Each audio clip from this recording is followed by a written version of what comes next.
वक्फ कानून पर सरकार कर गई खेल, कदम पीछे खींचकर लंबी छलांग लगाने की तैयारी, समझिए कैसे।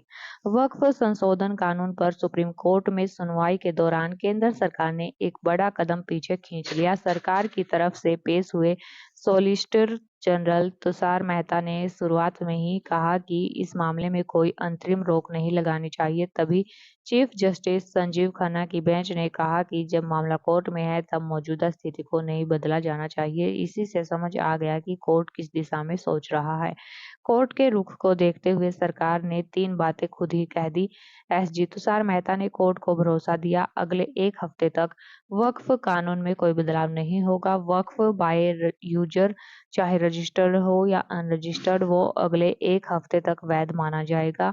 राज्य सरकारें फिलहाल कोई नया वक्फ बोर्ड या काउंसिल बनाने की सिफारिश नहीं करेंगी। सरकार के इस स्वेच्छा से कदम पीछे खींचने को याचिकाकर्ताओं ने अपनी जीत बता दिया। एआईएमआईएम के नेता असदुद्दीन ओवैसी ने कहा कि सुप्रीम कोर्ट ने भले ही सीधा स्टे न दिया हो, लेकिन सरकार की तीनों बातें कोर्ट की कार्रवाई में रिकॉर्ड हुई हैं, जो वास्तव में स्टे के बराबर हैं।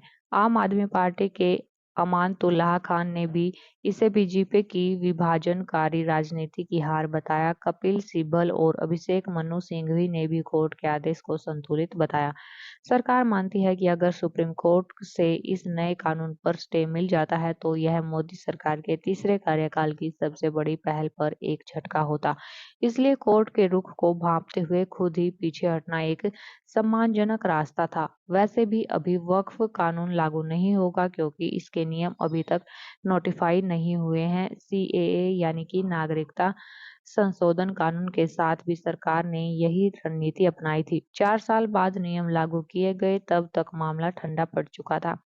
सरकार अब सुप्रीम कोर्ट में यह बात साबित करने की कोशिश करेगी कि वक्फ बाय यूजर जैसी व्यवस्थाओं में गड़बड़ियां हैं और उन्हें दूर करने के लिए यह नया कानून जरूरी है। सबूत भी पेश किए जाएंगे, चूंकि सुप्रीम कोर्ट ने भी माना है कि दिल्ली हाई कोर्ट की जमीन पर वक्फ का दावा जैसे कुछ मामलों में वक्फ बाय यूजर का गलत इस्तेमाल हुआ है, इसलिए वो भी ध्यान रखेगा। अब 5 मई को सरकार सुप्रीम कोर्ट में अपना जवाब दाखिल करेगी। यह दिन खास इसलिए भी है क्योंकि इसके ठीक 8 दिन बाद मुख्य न्यायाधीश संजीव खन्ना रिटायर हो जाएंगे और उनकी जगह जस्टिस बी आर गवई लेंगे। नजर अब सुप्रीम कोर्ट के अगले फैसले पर टिकी हुई है।